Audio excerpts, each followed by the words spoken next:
الله الرحمن الرحيم. في إطار قافلة المصباح الإقليمية التي تنظمها الكتابة الإقليمية لحزب العدالة والتنمية بأساساك، قمنا بلقاء تواصلي مع الكتابة الإقليمية لإقليم الطرفاية، اللي كان محط نقاش واسع ومستفيض حول مجموعة من الإشكالات والمشاكل التي من خلالها تطرقنا إلى مجموعة من الأمور المرتبطة ما هو تنظيمي وما هو مرتبط بالهيكلة.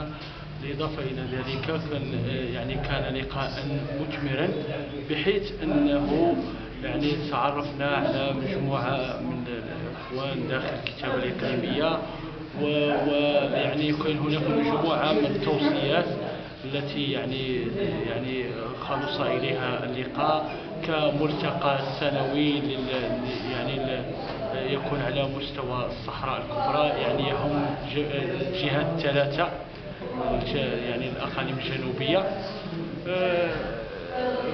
ختاما، فإن هذا اللقاء التواصلي قد حقق الهدف المتمثل في التواصل والتعارف.